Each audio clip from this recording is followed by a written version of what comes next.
성가대 찬양 감사합니다. 근데 27분밖에 없어요. 제 눈에는 한 5-6명이 안 보이는 것 같아가지고. 오늘 제목은 여자는 잠잠하라.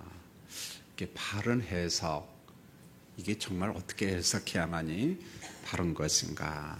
좀 조심해서 해석하고 또 우리 성도님들도 좀 집중해서 들었으면 합니다. 오늘 말씀 고린도전서 14장 33절 34절 이렇게 두 절은 읽었는데 교회에서는 모든 여자들이 가르치면 안 된다는 말인가, 무조건 그저 잠잠하게 있어야만 되는가, 이게 그런 뜻인가, 아니면은 특정한 지역교회에서 발생한 어떤 환경, 특정한 환경이죠. 그것 때문에 여자들을 어떤 목회적 사역에서 잠시 이렇게 제한하는 건가, 후자로 보는 게 좋습니다. 그래서 지난주 수요일 날 디모데전서 2장 11절과 12절 말씀, 그 내용과 맥락이 거의 뭐 똑같다, 그렇게 봐도 상관이 없습니다. 그래서 고린도 교회 상황과 에베소 교회 상황이 거의 비슷했습니다. 사도 바울이 말씀을 전달할 때에도 그 비슷한 상황 속에서 그러면 예배당 안에 있는 여자 성도들이 어떻게 하면 좋을까? 에베소 교회는 이단들이 침투해 들어왔잖아요. 거짓 교훈을 가르치고. 자, 거기에 많은 여자들이 넘어갔고 또 그런 이단 사상을 옹호하는 여자들이 너무 많았습니다. 그러니까 선별적으로 이건 해도 되고 이건 안 해도 되고, 이게 그렇게 말할 상황이 아니라는 거예요, 보면은. 그래서 전체적인 분위기를 지금 잡아가는 거죠, 목회적 관점에서. 그래서 여자들은 가르치는 것을 이렇게 좀 제한하고, 또 오늘 말씀에 보면은 여자들은 교회 안에서 좀 잠잠하라. 왜 이런 말씀이 나왔는가, 우리가 좀 알았으면 좋겠어요. 여러분, 고린도전서 14장 오늘 말씀을 해석하려면 지난주 공부한 걸 한 번 더 조금 서론적인 복습을 해야 되는데, 우리 하나님의 창조 기사 때 어떻게 하나님이 남녀를 대했는가, 이걸 먼저 알아야 돼요. 그래서 창세기 1장 26절 27절을 보면은 남녀 모두 다 하나님의 형상대로 지음을 받았습니다. 남녀의 창조 때 차별이 있다 없다? 차별이 없다는 거예요. 물론 순서적 차별은 있었어요. 먼저 아담, 남자를 지으시고 그 다음에 아담의 갈빗대로 무엇을 했습니까? 여자를 지으시고, 요 차이는 있어요. 나중에 사도 바울이 고린도전서 11장에서 그 이야기를 합니다. 남자가 먼저 지음을 받고 그 다음에 여자가 지음을 받고, 이걸 갖고 이제 오해할까 봐서 아니다, 남녀는 상호 동일하다 그러면서 여자가 남자의 갈빗대에서 지음을 받았지만 출산면에 있어서는 동등하게 이야기합니다. 여러분, 남자고 여자고 다 누가 출산해요? 어머니가 출산하잖아요, 여러분. 그런 논리로 또 이야기하는 것을 우리가 고린도전서 11장에서 이 다음에 공부를 하겠습니다. 그 다음에 이제 창세기 1장 28절을 보면은 남녀는 모든 피조 세계를 같이 책임질 청지기적 권한, 권리, 주권을 동일하게 위임했습니다. 그러니까 남녀가 공이 어떤 생육하고 번성하고 충만하고 다스림의 사명을 똑같이 주었다는 거예요. 어떤 사람에게만 주고 어떤 사람에게 안 주고 그런 개념이 아니고 남녀 차별 없이 주었다. 그래서 창조 기사를 보면은 남녀 차별이 없다. 그걸 먼저 또 알았으면 좋겠고, 그 다음에 인간의 타락과 구속의 역사를 보면은 남녀 차별이 또 없습니다. 보면은 죄삭선 사망이요, 죄삭선 저주인데 그것을 자유케 하시는 것은 하나님의 전적인 은혜입니다. 여러분, 남자만 구원받고 여자는 구원 못 받고 그런 거 있나요? 그런 게 없잖아요. 보면 남녀가 그리스도 안에서 똑같이 고린도후서 5장 17절에 보니까 무슨 피조물이 된다고요? 새로운 피조물이 된다. 그리스도 안에서 새로운 피조물이 된다. 여러분, 남녀는 동일하게 죄의 굴레와 죄의 양상으로부터 자유함을 얻었어요. 이게 로마서 6장에서 강조하는 말씀 중에 하나입니다. 그러므로 하나님의 구속에는 남자, 여자 차별이 없다는 거예요. 그래 대표적인 말씀이 갈라디아서 3장 26절로 28절을 보면은 유대인, 헬라인, 종과 자유인, 남자와 여자 모두가 그리스도 안에서 믿음으로 하나님의 자녀가 된다. 그 이야기를 강조합니다. 유대인, 헬라인 차별 없다 구원에. 그의 신분이 종이냐 자유인이냐 차이 없다는 거예요. 남자냐 여자냐 모두가 그리스도 안에서 이렇게 말합니다. 예수 그리스도 안에서 믿음으로 하나님의 자녀가 되는 거지 이런 구속 사건에 무슨 차별이 있느냐 없다는 거예요. 창조 기사 차별 없다. 타락 기사 차별 없어. 구속 사건 차별 없다. 그 다음에 이제 바울 서신에서 나타난 여자 사역자들의 이름 몇 면을 강조를 하면서 사역의 차별이 없다 이렇게 말을 합니다. 그래서 다양한 여자 지도자들의 이름을 소개하죠. 베베, 루디아, 유오디아, 순두계, 브리스길라, 유니아. 제가 몇 사람만 지금 이야기를 합니다. 바울 서신에 보면은 많은 여자 일꾼들, 지도자들이 나옵니다. 여러분 이것뿐만 아니라 하나님의 성령이 남자에게만 임하고 여자에게는 안 임했나요? 우리 한국 교회를 보니까 성령 충만한 사람 남자가 많은 것 같아요? 여자가 많은 것 같아요? 솔직히 말하면 여자가 많아. 그렇죠? 우리 남자들도 인정해야죠. 보면은요.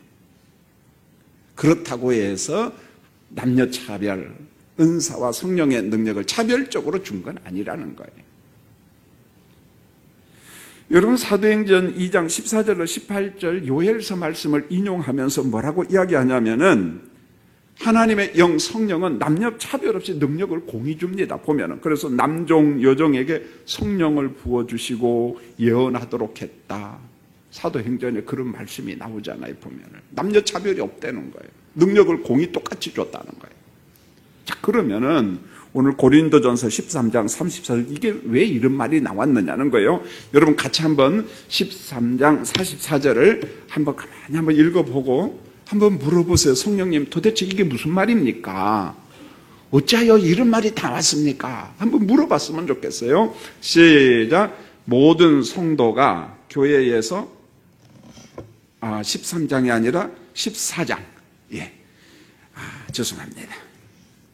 고린도전서 14장 34절 시작. 모든 성도가 교회에서 함과 같이 그 다음부터 시작.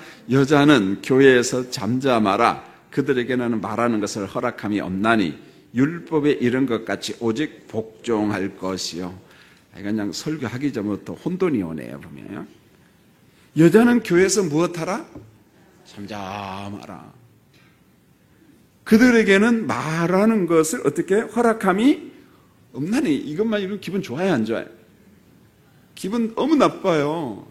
손선나 권사님만 나쁘고 나머지는 다 은혜 팔아서 그냥. 그 다음에 보세요. 율법에 이른 것 같이 오직 복종할 것이니라 이렇게 말합니다. 어느 구절 한 구절 한 구절 마음 편한 구절이 없다니까 여러분요. 제가 남자인데도 그래요 여러분요. 여러분 본문은요 남녀 차별의 문제가 아니고 고린도 교회라고 하는 특수한 환경에서 나온 목회적 제안이에요. 좀 어렵지만은 특수한 환경에서 나온 목회적 제안 이런 말이에요. 목회적 제안이라는 거예요. 그런데 이 고린도 교회는 고린도에 있는데 이 당시 고린도는요 로마 통치를 받는 로마 제국 안에 있는 식민지 도시였어요. 우리가 생각지 못했던 다양한 전통과 문화와 습관이 굉장히 많았습니다. 그래서 이 당시 고린도가 로마의 식민지라고 하는 환경, 그리고 그 나름대로 어떤 전통, 그리고 전통이 교회에 유입됐다는 것을 이해하지 못하고 본문을 해석했다. 한국적 상황에서 해석했다가요 동문서답이라니까요. 설교는 기가 막히게 했는데 진짜 나중에 알고 보면 엉터리 설교한 거예요. 그만큼 역사 배경을 이해하지 못하고 본문을 해석했다면 큰일 난다는 거예요. 오해한다는 거예요. 보면은. 여러분 오늘 읽은 14장 34절은 그러면 어떤 정황에서 나왔는가? 이걸 꼭 이해를 해야 돼요. 예배라고 하는 정황, 고린도 교회의 예배 정황, 예배 환경, 거기에서 나온 말씀이라는 거예요. 고린도 교회의 예배 환경에서, 그런데 그 예배 환경 속에 뭐가 가미되어 왔냐면 로마 식민지의 문화가 또 들어온 거예요. 바울도 이걸 놓고 굉장히 고민해요. 사도 바울이 로마에서 개척교회 했을 때는요, 없는 문화들이 바울이 고린도 지역을 떠나서 다른 데서 전도 사역을 하다가 나중에 들려온 것 때문에 고민합니다. 왜요? 바울과 옛날에는 없었는데 또 생긴 전통들이 있어서 그걸 어떻게 교통정리할 것인가 대단히 고민을 많이 해요, 사도 바울이. 결국은 오늘 본문은요, 고린도 교회의 예배 환경, 예배 정황 속에서 나왔는데, 그러면은 이 본문을 어디서부터 해석해야 되냐면 최소한 고린도전서 11장, 12장, 13장, 14장 속에서 오늘 본문을 다뤄야 돼. 그러니까 이 본문만 딱 떼어놓고 해석하면은 위험하다는 거예요. 고린도전서 어디서부터요? 11장, 12장, 13장, 14장. 혹시 구역 교사들, 구역장들 말씀을 가르치는 분들은요, 꼭 기억하십시오. 이 본문은 반드시 고린도전서 11장, 12장, 13장, 14장에서 해석을 해야지 이 본문만 딱 떼어놓고 해석했다가는 난리 난다는 거예요. 오해한다는 거예요. 자, 그러면은 고린도전서 11장부터 14장까지 어떤 내용이냐는 거예요. 예배 환경이라고 이야기했어요. 그럼 고린도전서 11장 2절로 6절을 보면은요, 남자와 여자의 기도 문제, 예언 문제를 다루고 있어요. 예배 드릴 때 아마 기도도 하고 예언을 했던 것 같아요, 보면은요. 그래서 기도하고 예언을 할 때 고린도 교회 성도들아, 특별히 제가 이야기할 때 고린도 교회 성도들아 했을 때는 가로 속에 누구를 넣으면 좋아요? 여자입니다. 여자들이 조금 문제를 더 많이 일으켰습니다. 그러니까 고린도 교회 성도들아, 그리고 특별히 여자 성도들아, 이런 말이에요. 교회에서 예배를 드릴 때, 예배 시간에 기도할 때, 혹은 예언을 할 때, 방언을 할 때, 성찬식을 할 때 삼가 예법을 지키면서 하라, 그런 말이에요. 예법을 지키면서 하라. 그럼 제가 이제 다음 주 수요일 날 또 하나 난제 설교를 하고 이제 그 다음부터는 고린도전서 설교를 합니다. 그때 가서 이제 보충 설명을 하겠습니다만은 맛보기로 여러분 고린도전서 11장을 한번 볼까요? 자, 한번 찾아보세요, 성경을. 여러분, 고린도전서 11장 2절에 보면은 제가 이제 설명을 할 테니까 들어보세요. 너희가 모든 일에 나를 기억하고, 사도 바울을 기억하고 고린도 교회가 내가 너에게 전하여 준 대로 그 전통을 너희가 지킴으로 너희를 칭찬하노라. 이 말은 고린도 교회를 누가 개척했어요? 바울이 개척했지요. 그리고 난 다음에 누가 들어옵니까? 아볼로 등등 사역자가 들어와요. 그래서 바울이 그런 말을 하지요. 나는 무엇했고 심었고 아볼로는 물을 주었고 하나님은 자라게 하셨고. 여러분 이거 해석할 때 조심해야 됩니다. 나는 심었고 아볼로는 물을 주었다. 하나님은 자라겠다. 우리는 우두커니 가만히 있었다. 그런 말이 아니고 하나님은 자라게 했다는 말은 바울이 심은 것과 아볼로가 물을 준 것 모든 것을 합력하여서 무엇했다는 거예요? 자라게 했다는 거예요. 할렐루야. 여러 사람의 사역자들이 수고한 것 때문에 교회가 성장했다. 그런 말이에요. 자, 다시 고린도전서 11장 봅니다. 그래서 내가 그동안 가르쳐준 전통을 너희가 잘 지킨데 너무너무 고맙다. 내가 너희를 칭찬한다. 그런데 3절로 가면 문장이요. 그러나 이렇게 바뀌어요. 그러나 나는 너희가 알기를 원하노니 각 남자의 머리는 그리스도요 여자의 머리는 남자요 그리스도의 머리는 하나님이시라. 물은 남자로서 머리에 무엇을 쓰고 기도나 예언을 하면 막 요런 말이 나오죠. 이거 이렇게 헷갈려요? 안 헷갈려요? 그냥 헷갈린다고 하세요. 그냥요. 읽을 때마다 하면 헷갈릴 거예요. 제가 읽어도 이 본문을 읽은 평신도들이 몇 명이나 알고 읽을까 그런 생각이 들어요. 그냥 일독하긴 해야 되니까 그냥 넘어가는 거예요. 내가 보니까 머리 아플 거야 아마. 근데 왜 그러냐? 머리 아픈 게 정상이야. 이것은요, 여러분 16절을 한번 볼까요? 사도 바울이 이런 말을 합니다. 그 11장 16절 시작. 논쟁하려는 생각을 가진 자가 있을지라도 우리에게나 하나님의 모든 교회는 이런 관례가 없느니라. 머리에다가 뭘 쓰라 안 쓰라 원래 이런 관례 전통이 있었다 없었다? 없었는데 사도 바울이 고린도 교회 개척을 했을 때 이런 전통이 없었는데 바울이 고린도 교회를 떠난 다음에 이런 게 생겼다는 거예요. 그러면은 이런 문화가 전혀 없었느냐? 천만의 말씀 있었습니다. 로마 시대에 뭐가 있었냐? 부부가 있었어요. 근데 여자가 남편이 있는데 간음을 했습니다. 그러면 로마 법규에 어떤 법 내용이 있었느냐? 간음한 여인은 머리를 싹 밀도록 했어요. 이게 로마 법이에요. 그런데 고린도는 어디의 식민지예요? 로마의 식민지니까. 그러니까 여자들이 간음하다가 잡히면 어떻게 할 수 없이 머리를 다 밀어요. 근데 머리 민 여자들이 그래 머리 민 상태로 길거리 돌아다니면 어떻게 되겠습니까? 나는 뭔 여인이다? 난 간음한 여인이다. 그러니까 그렇게 다니겠어요? 안 다니겠어요? 뭔가를 쓰겠지요. 우리식으로 이야기하면 뭘 쓰면 제일 좋을 것 같아요? 가발을 쓰면 제일 좋겠죠. 그러면은 이게 하나의 전통화 돼가지고 사람들이 그냥 머리가 있어도 뭡니까? 뭐를 하나 썼어요. 그 전통이 지금 어디에 있어요? 어디 종교에? 천주교에 있고 성공에 있습니다. 물론 개신교도 하는 데가 있습니다. 그러니까 2000년 전의 전통이 지금까지 온 거예요. 그러면 머리에 노을 쓰는 게 원래 있었느냐? 아니요. 그렇기 때문에 그 전통은 뭐 진리도 아니고 뭣도 아니까 써도 되고 안 써도 되고 그것 때문에 싸울 필요 있어요? 없어요? 없습니다.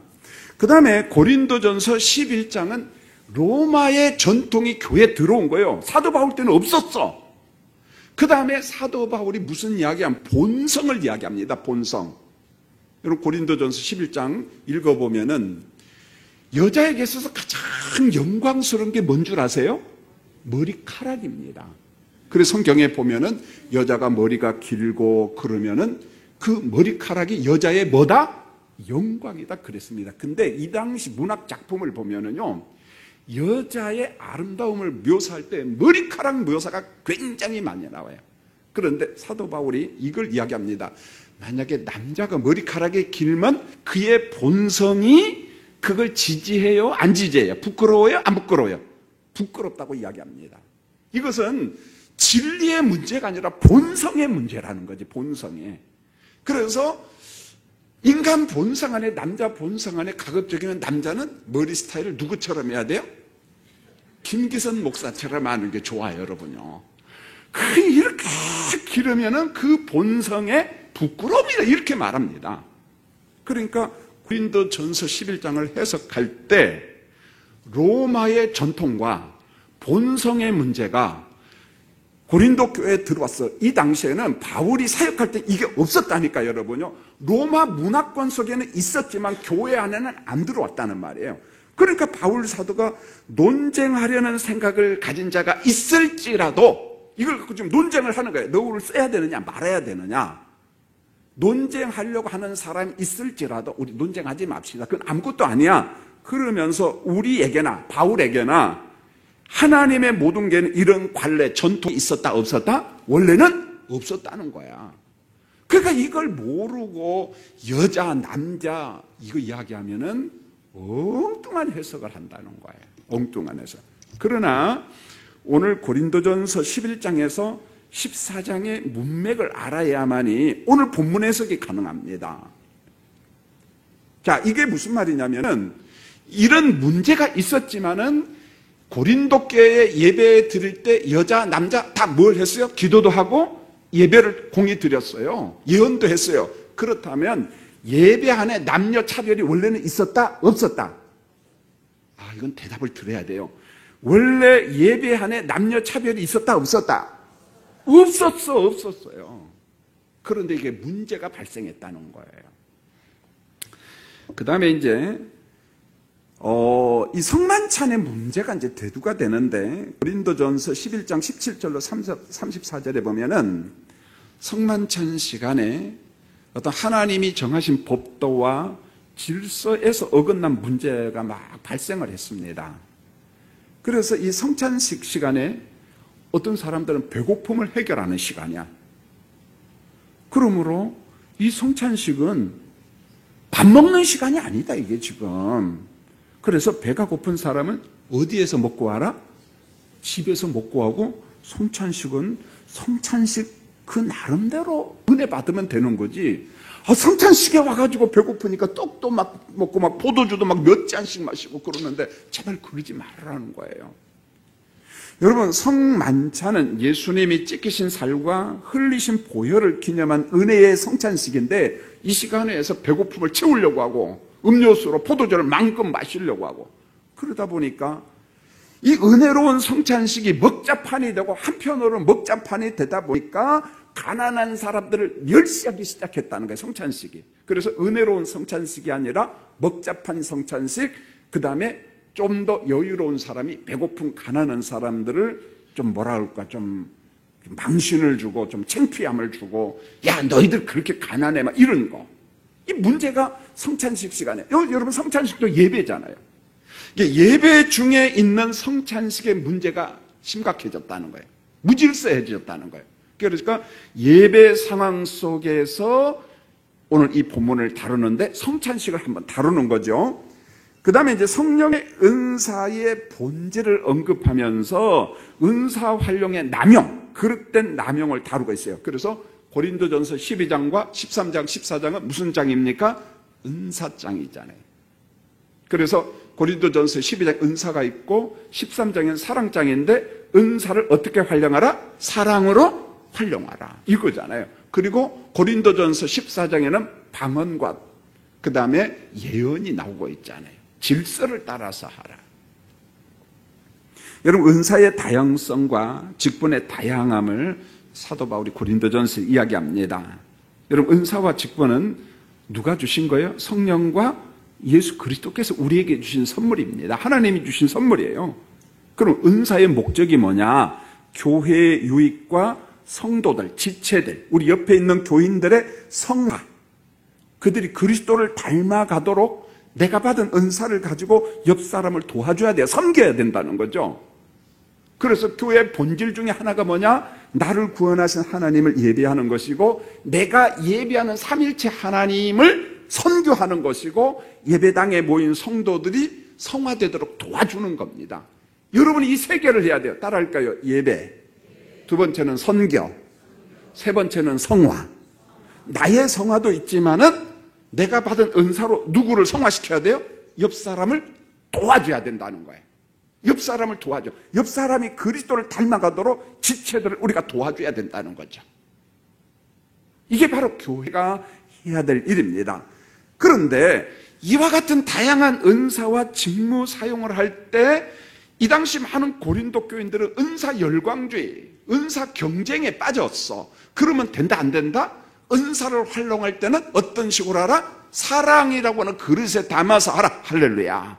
사랑이라고 하는 그릇에 담아서 은사를 활용해야지 경쟁하고 그래서 되겠느냐, 그런 말을 하는 거예요. 그리고 은사 이야기를 하다가 방언과 예언을 한 번 더 이야기합니다. 여러분, 고린도전서 14장에 보면은 이 당시 이 사람들이 어떤 방언과 예언을 했냐면, 조금은 황홀 상태에서 방언과 예언을 하는 습관들 있었습니다. 자, 바울 사도는요, 방언과 예언의 장점을 이야기하고 그 다음에 단점을 이야기합니다. 그런데 이것을 어떻게 이야기하냐면 질서 차원에서 이야기합니다. 질서 차원에서. 그래서 이 질서 차원에서 아주 엄격하게 다루는데, 고린도 교회 안에는 어떤 분위기가 있었냐면은 황홀한 상태에서 행하는 방언을 가장 좋은 것으로 생각했습니다. 옛날에 한국교회도 그랬어요, 여러분요. 그래서 오살리에서, 한월산에서 누가 방언 받고 왔다 그러면은요, 목에 탁 힘주고 막 기도 시간만 되기를 바래요. 랄랄랄 하고 막 그만.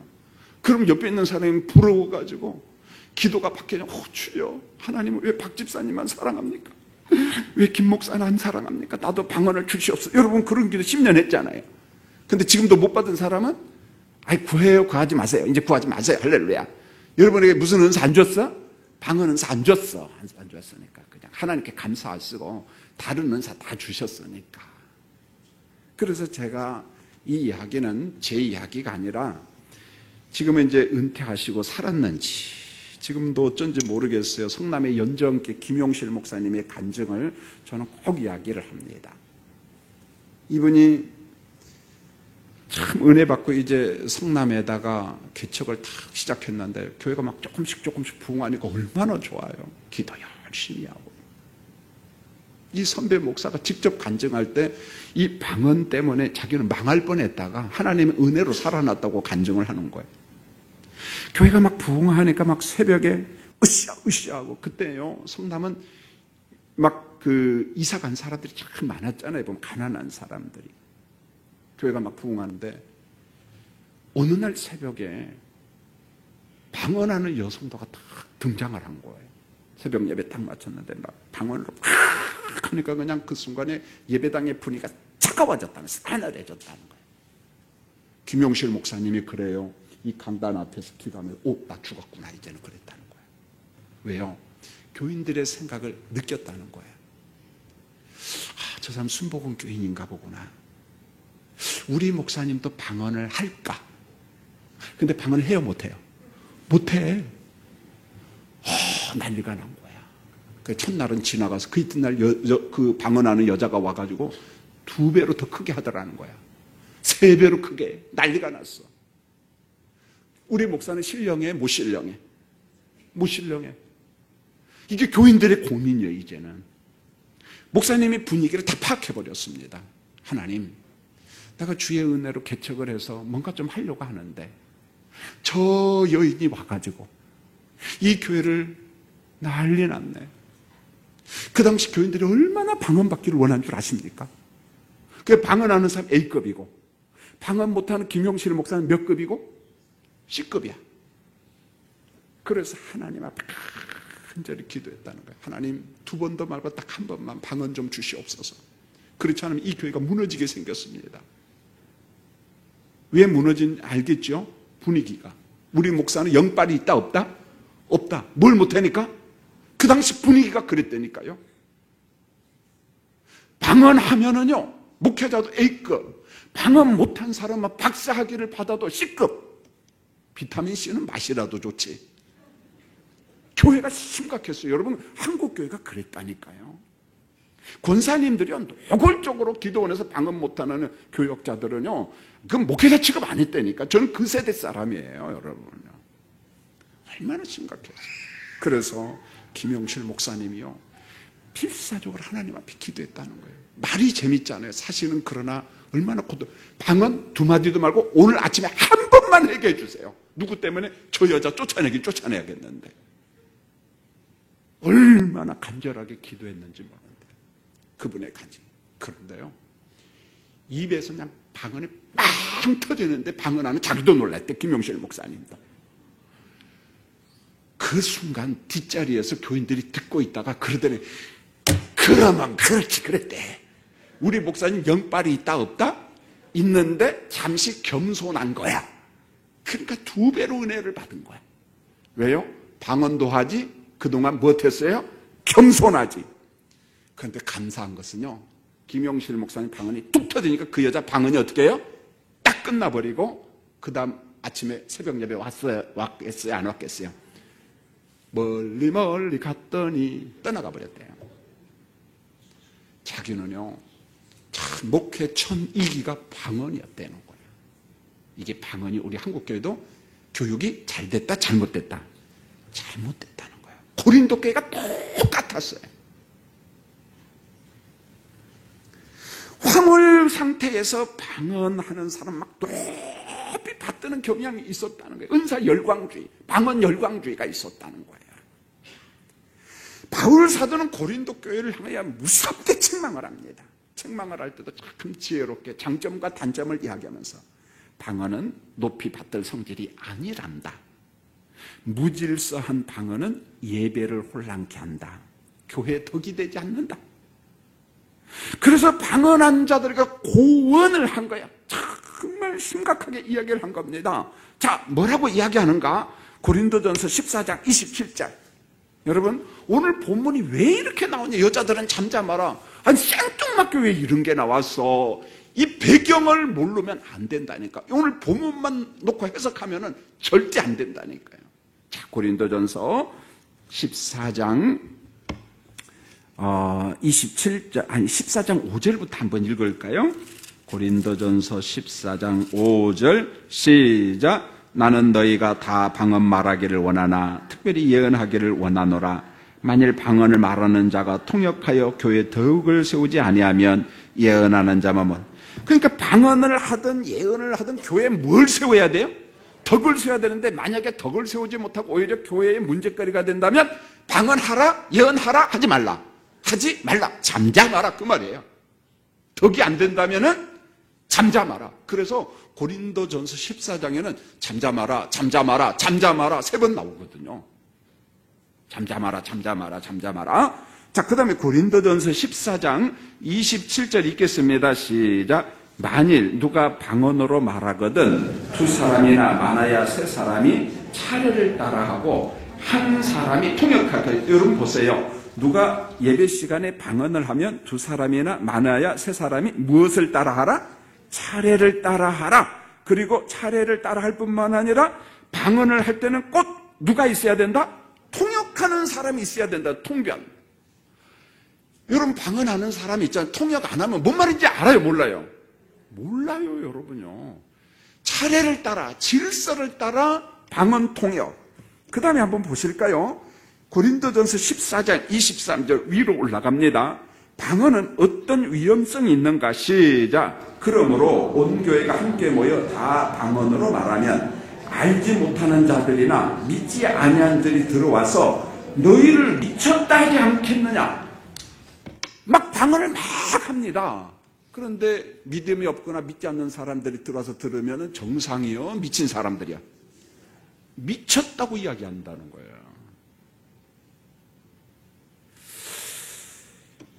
통역이 없는 방언은 주변 사람들에게 당혹감을 주고 그 다음에 미친 사람으로 오해를 받으니까 14장 27절로 28절 또 한 번만 읽어볼까요? 여기 보면 28절만 있죠. 28절 시작. 만일 통역하는 자가 없으면 교회에서는 잠잠하고 자기와 하나님께 말할 것이요. 통역하는 사람이 없다면 가급적이면 어떻게 하라? 예배 시간에 방언할 때 잠잠하고 조용하게 누구하고만 알아? 하나님. 그래서 주변 사람들이 방언하는 것을 오해하고 싫어하면은 아래층에 내려가서 그냥 하고 싶은데 하면 되는 거예요. 그것까지 절제할 필요는 없어. 우리는 그거 절제 안 시킵니다. 하시라 이렇게 이야기합니다. 여기에서도 뭐라고 이야기하면 잠잠하라 이 말이 또 나와. 잠잠하라. 동시에 이제 예언 이야기를 또 합니다. 예언을 통해서 복음을 선포하는 자들에게 고언을 합니다. 여러분 이 당시요 방언과 예언은 예배 시간에 있었어요. 예배 시간에. 그래서 고린도전서 14장 29절로 33절에만 한꺼번에 말하지 말라. 여기서도 예언하고 저기서도 예언하면은 안 돼. 그러니까 하나씩 하나씩 순서를 따라하고 교회에 덕을 세워라. 막 여기서도 예언하고 여기서도 방언하면은 미친 소리 듣고 덕이 안 된다는 거예요. 덕이. 그러면서 고린도전서 14장 40절에서 뭐라고 이야기하느냐? 그게 예언이 되었던 방언이 되었던 간에 뭐라고 이야기하느냐? 40절 읽겠습니다. 시작. 모든 것을 품위 있게 하고 어떻게 하라? 여러분 품위 있게 한다는 게 뭐겠습니까? 질서 있게 한다는 게 뭐겠습니까? 모든 걸 품위 있게 하고 질서 있게 하라. 그런 말이에요. 여러분 사도 바울이 이제 여자는 교회에서 잠잠하라. 이 말의 1차적인 견해가 뭐냐 이거예요. 이게 핵심입니다. 제가 고린도전서 11장에서 14장까지 이제 정리를 한 거예요. 예배 때에 모든 성도들아. 그런데 모든 성도들아 핵심은 또 누구에게 치우친다? 여자 성도들아. 무질서하면 안 된다. 예배 드릴 때 특별히 기도할 때 예언을 할 때 성찬식을 할 때 방언을 할 때 은사를 남용하거나 남들에게 오해받는 행동을 하면 안 된다. 그런 말입니다.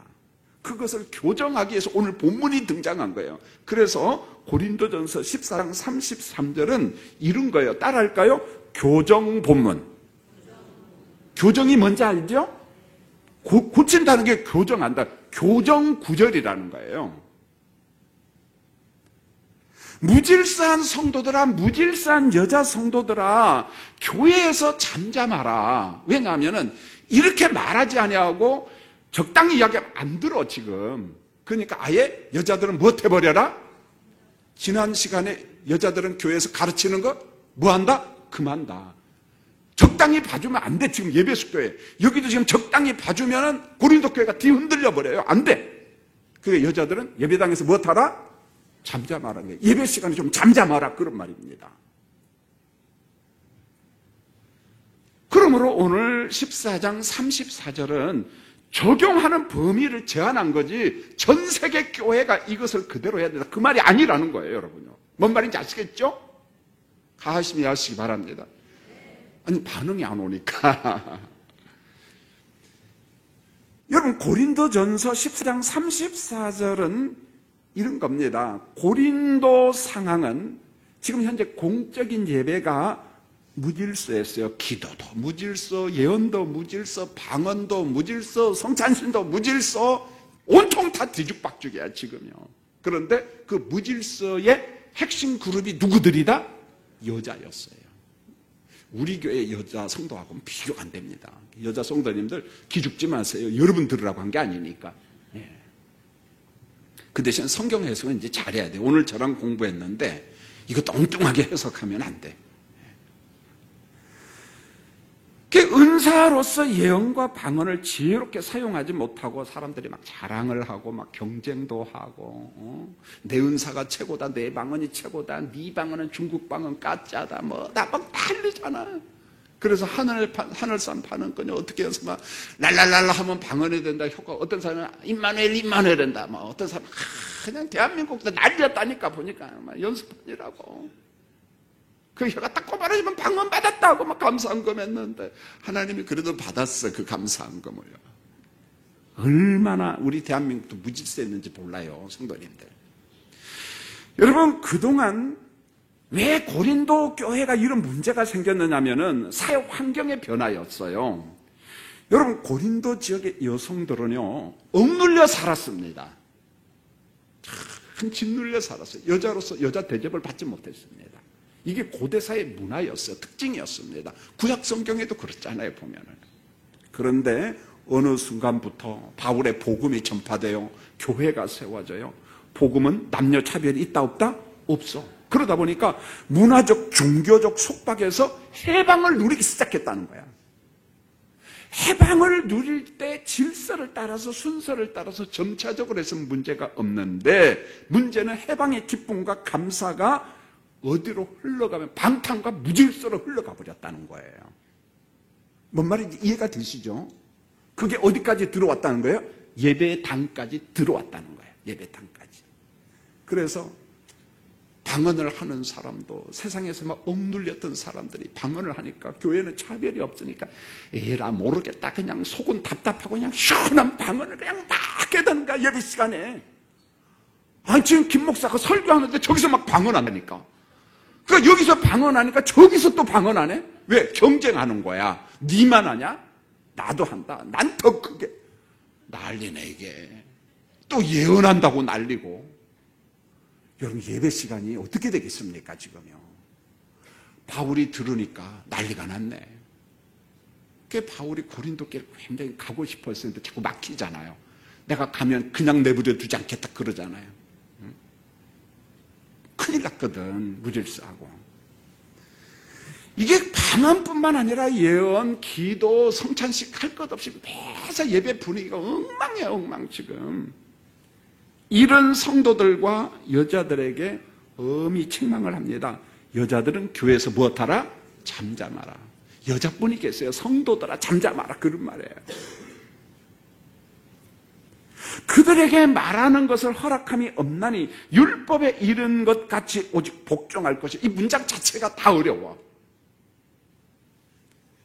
여러분 고린도전서 14장 34절은요 기도의 무질서, 예배의 무질서, 방언의 무질서, 성찬식의 무질서, 예언의 무질서 환경에서 나온 말씀이지 차별의 문제가 아니라는 거예요. 차별의 문제가 아니라는 거예요. 그런데 오늘 34절에 보면은요, 이건 32절 읽고 34절 보면은 설명이 충분히 될 것 같은데요.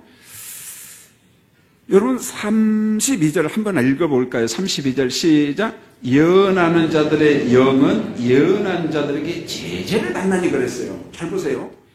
예언한 자들의 영은 예언하는 자들에게 제재를 받는다. 이 말이 34절에는 복종이라는 말로 바꿔서 헬라어는 똑같은데 그러다 보니까 해석하는데 또 어려움이 있는 거야. 여러분 34절 또 한번 읽어볼까요? 시작. 여자는 교회에서 잠잠하라. 그들에게는 말하는 것을 허락함이 없나니 율법에 이른 것 같이 오직 복종할 것이요. 이렇게 나왔거든요. 제가 두 개를 섞어서 설명할 테니까 들어보세요. 32절에 보면은 예언하는 자들의 영은 예언하는 자들에게 제재를 받는다. 그런데 제재를 받는다라는 말은 헬라어로 히포타소라는 말인데 복종한다라는 말입니다. 그러니까 제재를 받는다, 복종한다는 말 똑같은 말이에요.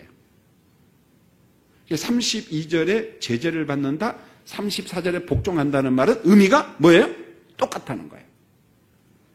자, 32절을 재차 정리합니다. 이런 거예요. 예언하는 자들은 교회 안에 있는 다른 예언자들이 예언을 할 때 둘이 똑같이 예언하면 안 되고 한 사람이 예언을 하면 막 예언이 막 하고 싶어도 어떻게 하라? 절제하라는 거예요. 제재하라는 거예요. 먼저 예언하는 사람 앞에 복종하라 그런 말입니다. 이게 복종한다, 제재한다는 말이 똑같은 말입니다. 그래서 이때 복종한다, 제재한다, 복종한다는 말은 같이 써도 상관이 없다는 거예요. 자, 34절 이제 보세요.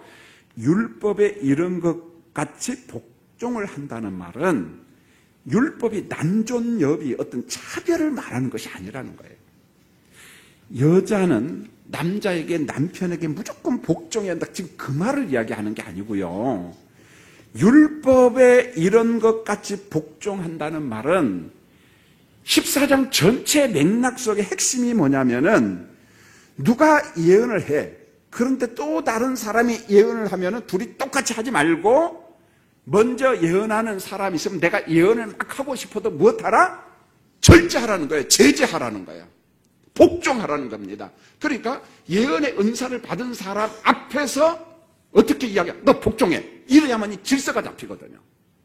강력한 용어를 쓰는 거예요. 타례를 따라 순서를 따라 질서 있게 해야지 중구난방으로 하면 안 된다는 것입니다. 만일 여자들이 성도들이 무질서하게 예언한다면 교회는 큰 혼란에 빠져요.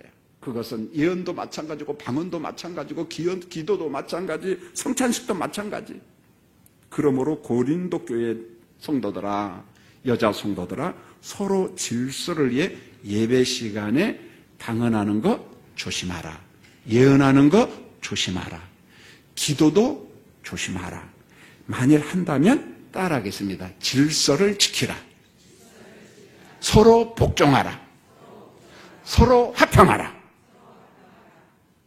이렇게 하면은 고린도 교회 예배가 하나님께서 받으시는 영광 받으실 예배인데 그렇지 않으면은 엉망진창이에요. 누가 좋아할 것 같아요? 하나님이 좋아해요? 사탄이 좋아해요? 사탄이 좋아해. 사탄이 좋아해요. 방언, 예언, 은사 열광주의자들이 막 방언 때문에 난리가 났거든. 그러니까 사탄이 이 사람한테 이런 스타일, 저 사람한테 저 경쟁 붙이는 거야. 누구한테 속는 거예요? 사탄한테 속는 거라니까.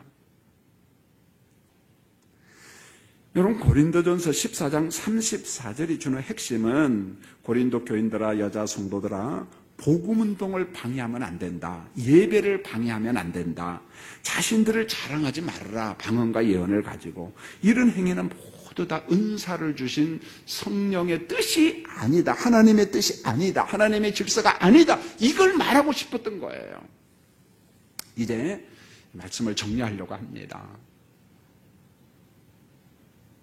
제가 이렇게 전해도 교인들은 참 어렵겠다 그런 생각이 들어요. 근데 똑같은 말을 한 10번 하면 그때는 이제 깨달아지죠. 그래서 종합적으로 정리를 하겠습니다. 여자는 교회에서 잠잠하라 이 말은 전 세계 여자 성도들에게 다 해당되는 게 아니라는 거예요. 고린도 상황 속에, 특별히 이 고린도 상황에는 로마 식민지 통치를 받다 보니까 로마의 문화가 들어왔어요. 그게 어디까지 들어왔냐면 예배당까지 들어왔다는 거예요. 그 나중에 이제 고린도 전서 11장 이야기할 때 보면은, 남자의 머리는 예수 그리스도고, 뭐, 여자의 머리는 남자고, 그런데 남자, 여자 했는데 그것도 원뜻은 남편과 아내거든요, 사실은요. 그런 이야기를 하고. 그래서 남자는 가급적이면은 머리에다 너울 같은 걸 쓰지 말라고 했거든요. 왜 그런 줄 아세요? 그걸 쓰면은, 왜 그걸 썼느냐. 고린도 교회는요, 엘리트 제사장 그룹이 있었어요. 그러니까 복음이 들어가기 전에 엘리트 제사장 그룹이 있었는데, 엘리트 제사장이 이제 신전 같은 데서 드렸잖아요. 그 사람들은 많은 평민들과의 차별성을 강조하기 위해서 나는 너와 달라. 너보다 공부를 잘해. 난 너보다 똑똑해. 그러면은 똑같은 양복을 입고 똑같은 머리 스타일 하면 그게 차별이 구별이 돼야 안 돼요? 안 되잖아요. 그러니까 머리에다가 뭘 하나? 쓴 거야. 나는 너보다 뭐다? 똑똑하다는 거예요. 그러니까 이 사람들이 이제 예수를 믿고 어디까지 왔어요?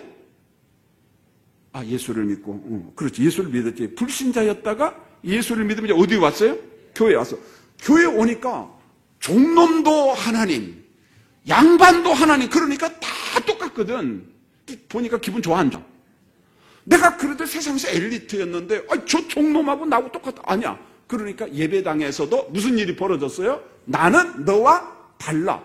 그러면 구별을 해야 되겠는데 뭘로 하면 좋겠어요? 머리다 올렸다니까, 이놈들이요. 무슨 말입니까? 엘리트 의식이 예배당까지 들어왔다니까요. 여러분, 고린도 전서 이런 본문은요, 우리가 생각하는 것보다 심각한 그 시대 상황적 말씀이에요, 여러분요. 그런데 그 상황은 싸그리 이해를 안 하고 남녀 평등이라고 하는 현대 이데올로기적 관점에서 접근하니까 이상한 소리를 하는 거예요. 고린도전서 설교 빨리 하면 좋겠죠. 분위기는 안 했으면 좋겠어. 그런 분위기예요. 왜? 어려워서. 아니요. 어려워도 해야 돼요. 제가 안 어렵게 할 테니까 여러분 기도해 주시면은, 자, 오늘 말씀은 잠잠하라. 이 말은 어디 상황 속에? 고린도 교회의 목회적 상황 속에서, 예배 환경 속에서 무질서가 이거 엉망이었거든. 그러니까 잠잠하라 그냥. 이겁니다. 자, 광고 말씀 드립니다. 우리 정광호 집사님, 김분남 집사님 가정에서 11조 헌금을 드렸습니다. 이번 주 금요